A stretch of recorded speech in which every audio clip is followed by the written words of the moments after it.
Salut. Je me trouve actuellement à l'église Notre-Dame de Roberval, une des nombreuses maisons qui abritent et inspirent notre foi de chrétiens et de chrétiennes.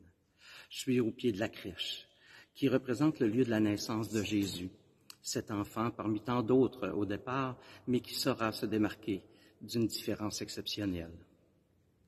Ma première observation vient du fait que Jésus, il n'est pas né chez lui, il n'est pas né à la maison de ses parents ou même dans son village d'origine. Il est né un peu comme un SDF, un sans domicile fixe, un sans-abri. Avec le temps, on lui a offert toutes ces maisons qu'on appelle aujourd'hui églises de partout dans le monde.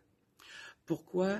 Parce qu'il a été d'une intensité importante, par son amour inconditionnel, par son réconfort incroyable et par sa présence rayonnante. Tout cela encore présent aujourd'hui, près de 2000 ans après sa mort.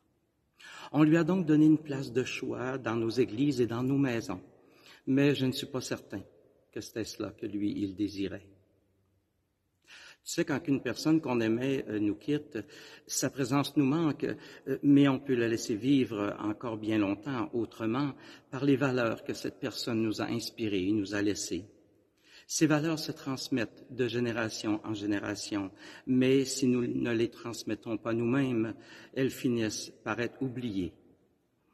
Incroyablement, l'impact de la vie de Jésus dure encore et encore depuis tout ce temps. La transmission se fait donc encore de génération en génération.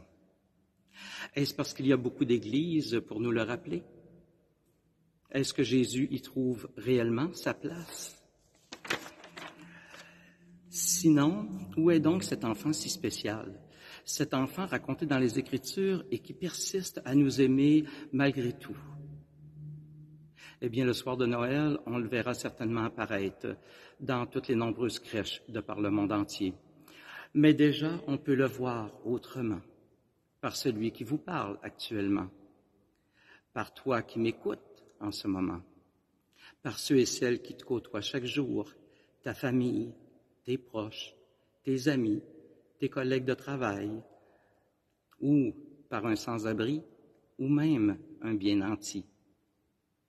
Et si tu le reconnais, il grandira, il se manifestera par ton sourire, par une salutation, une poignée de main, un mot d'encouragement, un service, un don de temps ou un don d'argent, une écoute attentive, un câlin ou toute marque d'affection, de respect et de charité. Au-delà de tout cet amour grandissant, il y a cet absolu, un Dieu d'amour espérant pour sa création un monde meilleur, à son image.